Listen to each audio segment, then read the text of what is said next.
सबसे पहले तो आप सभी को दिवाली की ढेरों शुभकामनाएं। आप सभी की दिवाली मंगलमय हो।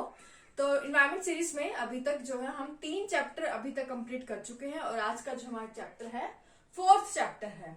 आप कई लोगों को लग रहा है कि इन्वायरमेंट के जो टॉपिक है हमारे लिए इम्पोर्टेंट नहीं है। तो अगर आप गवर्नमेंट एग्जाम्स देखेंगे तो अब गवर्नमेंट एग्जाम्स का ट्रेंड चेंज हो चुका है और अब ज्योग्राफी से भी ज्यादा इन्वायरमेंट से क्वेश्चन आ रहे हैं। तो ऐसे ही इंपॉर्टेंट टॉपिक में से एक आज का जो टॉपिक है वो है आपका ओजोन लेयर। तो ओजोन लेयर क्या है, ओजोन गैस क्या है, ओजोन लेयर जो है हमारी पृथ्वी में जो पतली हो रही है, हमारी पृथ्वी के ऊपर एक ओजोन लेयर है जो कि पतली हो रही है, जो कि एक चिंता का विषय है हम सबके लिए। तो ऐसा क्या है ओजोन लेयर में, तो ये सब जानेंगे हम आज की वीडियो में। तो देखते रहिएगा। वीडियो अगर अच्छी लगी तो प्लीज लाइक, शेयर और सब्सक्राइब जरूर कर ले। तो ओजोन लेयर को जानने के लिए सबसे पहले आपका जरूरी है कि आप ये जाने कि जो हमारे अर्थ में, जो हमारा एयर स्फीयर, आपका जो एयर सरफेस है, आपका जो वायुमंडल है, एयर है, उसमें कौन कौन सी डिफरेंट जो है लेयर्स है। तो यहाँ पर आपका बनाया हुआ है, ये है आपकी अर्थ की स्फीयर। तो ये हमने ये आपकी जो है अर्थ की स्फीयर है, अर्थ के ऊपरी जो है आपकी परत है, लेयर है, अर्थ की सतह है। उसके बाद डिफरेंट लेयर्स में हमने डिवाइड किया है, यानी कि अर्थ के ऊपर जो हमारे एयर है उसको उसकी डेंसिटी यानी कि घनत्व के आधार पर हमने डिवाइड किया है। जैसे कि पहला है आपका ट्रोपोस्फेयर या शोभ मंडल, जो कि अर्थ के ठीक ऊपर है। इस ट्रोपोस्फेयर या इस शोभ मंडल की अगर हम मोटाई देखें कि ये कहां से कहां तक फैला हुआ है, तो ये आपकी अर्थ की जो लेयर है आपकी पृथ्वी की सतह से लेकर 8 किलोमीटर से 18 किलोमीटर तक फैला हुआ है। यानी कि 8 किलोमीटर कहाँ होगा, जो आपके पोलर रीजन्स है, ध्रुवीय क्षेत्र है, वहां आपकी अर्थ जो ट्रोपोस्फेयर की जो मोटाई है अर्थ सतह से लेकर 8 किलोमीटर तक है। जबकि आपका जो इक्वेटोरियल रीजन है अर्थ का, आपका विषुवत रेखा है, वहां पर अगर आप एयर की जो मोटाई देखें कि जो ट्रोपोस्फेयर है, शोभ मंडल की मोटाई है, वो कितनी है, वो अर्थ की जो आपकी लेयर है यहाँ से लेकर 18 किलोमीटर तक है। तो ये हो गया आपका शोभ मंडल। उसके ऊपर है आपका स्ट्रेटोस्फेयर यानी कि ताप मंडल, जो कि आज की वीडियो के लिए सबसे इंपॉर्टेंट हमारा स्ट्रेटोस्फेयर ही है। क्यों? क्योंकि ओजोन लेयर यानी कि जो ओजोन जो गैस है वो 90% जो है आपकी समताप मंडल में ही यानी कि स्ट्रेटोस्फेयर में ही पाई जाती है। तो ये इसकी जो अगर देखें ये कहां से कहां फैला हुआ है, ये आपके 8 किलोमीटर से लेकर 50 किलोमीटर तक, यानी कि अर्थ सरफेस से देखिए तो ये 50 किलोमीटर की ऊंचाई तक जो है आपकी ओजोन जो है गैस मिलती है। और इसकी जो मैक्सिमम डेंसिटी है वो स्ट्रेटोस्फेयर यानी कि समताप मंडल में मिलती है, जो कि 90% है। और ये मैक्सिमम मिलती है 20 से 35 किलोमीटर। तो ये आपका लिख ले, 20 किलोमीटर से 35 किलोमीटर तक आपकी 90 to 95% जो है ओजोन गैस मिलती है। तो ये आपकी, और जहां ये ओजोन गैस सबसे ज्यादा मिलती है, इसकी डेंसिटी सबसे ज्यादा है, तो ये आपकी एक परत की तरह जो है हमें दिखती है। एक ऐसा लगता है कि इसने अर्थ सरफेस को एक कंबल की तरह ढक रखा है। तो ये आपकी क्या कहलाती है, ओजोन लेयर, जिसकी जो हाइट देखिए मैक्सिमम है 20 to 35 किलोमीटर तक, जो कि समताप मंडल या स्ट्रेटोस्फेयर में हमें मिलती है। अब बाकी जो मैंने बोला कि 90% तक ये आपकी स्ट्रेटोस्फेयर में है, जबकि 10% आपकी ट्रोपोस्फेयर शोभ मंडल में भी है। लेकिन ये चीज याद रखिएगा कि ट्रोपोस्फेयर शोभ मंडल में जो आपकी ओजोन गैस मिलती है वो आपके लिए जो है इम्पोर्टेंट नहीं है। यहाँ तो हमारे लिए बहुत इंपॉर्टेंट है हमारे लिए। क्यों? क्योंकि ओजोन का मेन जो काम है वो क्या है, ये ओजोन लेयर जो बनी है इसका मेन काम क्या है कि जो आपके सन से जो यूवी रेडिएशंस आती है, उस यूवी रेडिएशन से ये जो ओजोन गैस है, ओजोन लेयर है, ये हमें बचाती है। क्योंकि यूवी रेडिएशंस को आपके अर्थ सरफेस पे आने नहीं देती है, इसकी बहुत कम मात्रा ही आपके अर्थ सरफेस तक पहुंच पाती है। मैक्सिमम यूवी रेडिएशंस को आपका ओजोन लेयर के द्वारा एब्जॉर्ब कर लिया जाता है, इसलिए ये एक हमारे सुरक्षा कवच की तरह जो है काम कर रहा है। अब मैंने कहा कि ठीक है 90% आपके स्ट्रेटोस्फेयर में आपके ओजोन गैस है, लेकिन 10% तो यहाँ पर भी है, ट्रोपोस्फेयर में भी है, लेकिन वो हमारे कोई काम की नहीं है। क्यों? क्योंकि ट्रोपोस्फेयर या शोभ मंडल में जो आपके ओजोन गैस मिलती है वो ग्रीन हाउस गैसेस की तरह काम करती है, हरित गृह गैसेस की तरह काम करती है, जो कि इन्वायरमेंटल को पोल्यूट कर रही है। तो जैसे हमारी बाकी गैस है, कार्बन डाइऑक्साइड गैस है, नाइट्रस ऑक्साइड गैस है, ऐसी ही एक गैस जो है आपकी सौरमंडल में गिनी जाती है, ओजोन गैस, जो कि यहाँ पर एक ग्रीन हाउस गैस की तरह काम करती है। तो ये था कि ओजोन गैस क्या है। ओजोन गैस आपके समताप मंडल में पाई जाती है, स्ट्रेटोस्फीयर में पाई जाती है, जिसकी मैक्सिमम डेंसिटी है 20 to 35 किलोमीटर तक अर्थ सरफेस से। यहाँ ये आपकी ओजोन गैस सबसे ज्यादा पाई जाती है, इसलिए इस एरिया को हम क्या कहते हैं, ओजोन लेयर, जिसका काम ये है कि सन से आने वाली यूवी रेडिएशंस को एब्जॉर्ब करती है, जिससे ये अर्थ तक उन रेडिएशंस को आने नहीं देती, जिससे हमारे जो है बचाव होता है। तो ये है आपकी ओजोन गैस की ओजोन गैस जो है वो आखिर होती क्या है। नेक्स्ट अगर हम देखें, ठीक है, हमें पता चल गया कि ओजोन जो गैस है वो क्या है, लेकिन इसमें इतना चिंता की क्या बात है, क्यों बार बार जो है हमारे प्रोटेक्शनिज्म जो आपके पर्यावरणविद है, इन्वायरमेंटलिस्ट है, वो बार बार मुद्दा उठाते हैं कि जो हमारी ओजोन लेयर है वो क्षरण हो रही है। क्यों? क्योंकि जो आपका एनवायरमेंट पोल्यूट हो रहा है, उसके कारण जो आपकी ओजोन लेयर है, आपकी ये ओजोन लेयर की जो मोटाई है वो कम होती जा रही है। तो स्वाभाविक है, अगर ओजोन लेयर की जो मोटाई है कम हो जाएगी या फिर बिल्कुल रहेगी, तो यूवी रेडिएशंस इजीली जो है आपके अर्थ सरफेस पर आ सकती है। और अगर ये हमारे अर्थ सरफेस पर आ गई तो इससे जो है हमें साथ साथ अन्य जीवों को भी जो है कई सारी जो हेल्थ प्रॉब्लम्स है वो हो सकती है। और ये हमारे, जैसा कि मैंने कहा कि ये अगर एनवायरमेंट में आ गई तो यहाँ पर आपके ग्रीन हाउस गैस की तरह भी काम करती है। तो इस तरह से अगर ओजोन लेयर का जो है हमारे लिए बहुत इंपॉर्टेंस है, अगर ये नहीं होगी तो यही समस्या सबसे बड़ी है कि ये हमारे लिए कई जो है हेल्थ रिलेटेड प्रॉब्लम्स जो है कॉज कर सकती है। तो ये है हमारी मेन समस्या जो ओजोन लेयर से रिलेटेड है।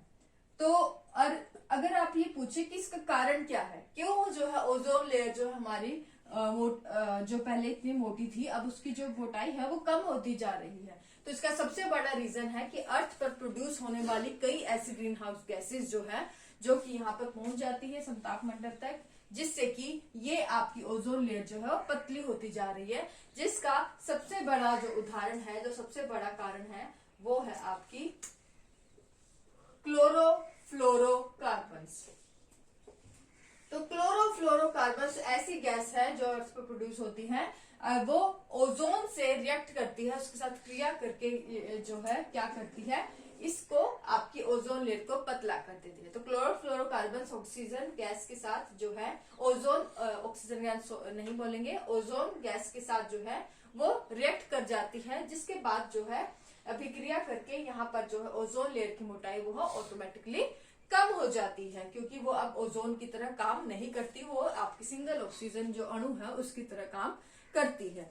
तो इसलिए जो मेन प्रॉब्लम कर रहा है वो है आपका क्लोरोफ्लोरोकार्बन्स। और ये गैस जो है अर्थ सरफेस पर प्रोड्यूस होती है।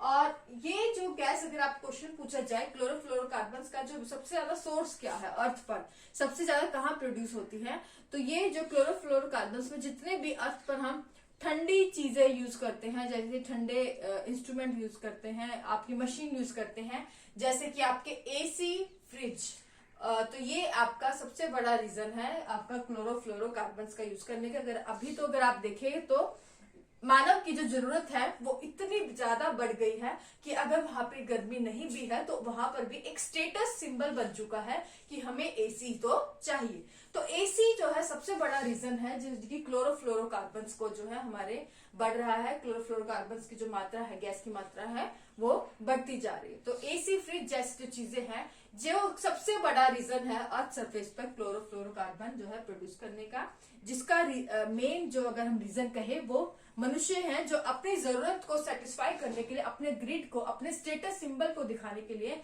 ऐसी चीजों का अपनी जरूरत के अनुसार जब तक यूज करें तब तक ठीक है, लेकिन जब ये स्टेटस सिंबल बन जाए तो परेशानी का सबब है। इसी तरह आपकी कई हैलोजन गैसेस हैं, आपकी नाइट्रोजन ऑक्साइड गैसेस हैं, जिनके कारण भी आपका जो है ये जो क्लोरोफ्लोरोकार्बन्स की जो गैसेस है वो बढ़ती है, मतलब कि आपका जो ओजोन लेयर है वो हानि उसकी होती है। तो ये थे इसके मेन सोर्स।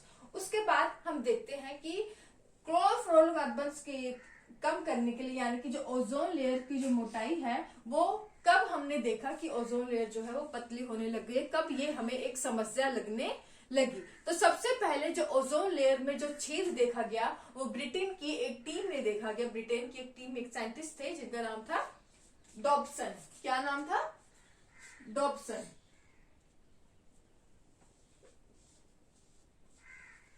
तो डॉब्सन ने सबसे पहले बताया कि ना जो आपका दक्षिणी ध्रुव है, आपका साउथ पोल है, उसके साउथ पोल में अंटार्कटिका के ऊपर जो आपकी ओजोन लेयर है वो बहुत पतली हो गई, उसमें ओजोन में एक छेद हो गया है।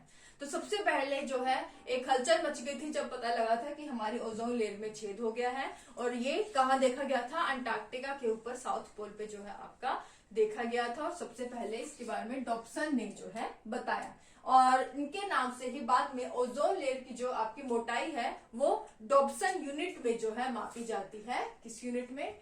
डॉब्सन यूनिट में मापी जाती है। उसके बाद हम देखते हैं, अगर आपसे क्वेश्चन पूछे, जनरल क्वेश्चन ऐसे आ भी सकता है आपके एग्जाम में, कि जो आपकी ओजोन लेयर की जो मोटाई है सबसे ज्यादा कौन से सीजन में होती है? तो ओजोन लेयर की सबसे ज्यादा जो मोटाई है वो आपके स्प्रिंग सीजन यानी कि जो बसंत ऋतु है उस सीजन में सबसे ज्यादा ओजोन लेयर की मोटाई होती है। और सबसे पतली कब होती है, किस सीजन में? तो ये आपके रेनी सीजन में, वर्षा ऋतु में जो है ओजोन लेयर की मोटाई जो है वो आपकी सबसे कम होती है। अब जब जो है डॉब्सन ने, यानी कि जो ब्रिटेन की टीम ने पता लगाया कि जो हमारी ओजोन लेयर है वो पतली होती जा रही है और जिसके कारण अंटार्कटिका के ऊपर इसमें छेद भी हो गया है, तब एक जो है एक वर्ल्ड लेवल पर एक जो है कॉन्फ्रेंस बुलाई गई, सम्मेलन बुलाया गया, जिसे कहा गया मॉन्ट्रियल प्रोटोकॉल। तो मॉन्ट्रियल प्रोटोकॉल क्या है? मॉन्ट्रियल सबसे पहले तो कहाँ है? ये आपके कनाडा में है। तो मॉन्ट्रियल प्रोटोकॉल जो कि कब हुआ आपका? 1987 में। तो 1987 में आपका विश्व स्तर पर आपका कनाडा के मॉन्ट्रियल में एक सम्मेलन बुलाया जाता है, मॉन्ट्रियल प्रोटोकॉल जिसे कहा गया, जिसमें मेन आपकी चीजें बहुत मजबूती से ये कदम उठाने की बात की गई कि ओजोन लेयर जो है इसको हमें पतला होने से रोकना है, क्योंकि अगर ओजोन लेयर नहीं तो हमारा मानव का और अन्य जीवों का जो है वो पृथ्वी पर अस्तित्व जो है वो नहीं रहेगा। तो तब से जो है काफी स्टेप जो है आपके उठाए गए मॉन्ट्रियल प्रोटोकॉल में। तो या अगर कोई क्वेश्चन आए कि जो ओजोन लेयर से रिलेटेड, अगर कि ओजोन लेयर के लिए जो पहला सम्मेलन है आपके वर्ल्ड लेवल पर तो कब हुआ? वो हुआ आपका 1987 में कनाडा के मॉन्ट्रियल में, जिसे मॉन्ट्रियल प्रोटोकॉल के नाम से जाना जाता है। और ओजोन लेयर के संरक्षण के लिए, प्रोटेक्शन के लिए हर साल जो है 16 सितंबर को, यानी कि 16 सितंबर को ओजोन लेयर प्रोटेक्शन डे यानी कि ओजोन संरक्षण दिवस जो है मनाया जाता है। तो ये जो ओजोन लेयर आपका जो ओजोन डे है 16 सितंबर, ये कब से मनाया जा रहा है? हर साल 1994 से। तो ये चीज भी आप याद करिएगा, फैक्चुअल चीजें हैं लेकिन इम्पोर्टेंट है। तो ये था आपका ओजोन लेयर के बाद में पूरा कि ओजोन लेयर क्या है, कहाँ है, क्यों ये एक समस्या का कारण बनी हुई है, जो हमारे चिंता का विषय जो है बनी हुई है, क्या इसके कारण है ये हमने देख लिया, क्या हमारे लिए, क्यों हमारे लिए यूजफुल है, हमें सन की यूवी रेडिएशन से ये जो बचाती है तो इसलिए यूजफुल है। और इसके लिए वर्ल्ड लेवल पर पहला जो मंच था वो कौन सा था, कब था, कब ओजोन जो संरक्षण दिवस मनाया जाता है आपका, वो भी हमने आज देख लिया। आई होप आपको पूरा टॉपिक ये है अच्छे से समझ आ गया है। अगर कोई भी डाउट हो तो आप मुझे वीडियो के बाद कमेंट करके जरूर बताएं। अगर आप चाहें तो आप मुझे फॉलो कर सकते हैं टेलीग्राम, इंस्टाग्राम पर, वहां भी अगर आपकी कोई क्वेरी हो तो आप पूछ सकते हैं। तो आज वैसे तो इसकी फोटो क्लिक करके भेजने की जरूरत नहीं है टेलीग्राम ग्रुप पर, फिर भी मैं भेज दूंगी। अगर आपको कोई डाउट रहता है तो आप वहां पूछ सकते हैं। आज के लिए बस इतना ही। Thank you so much.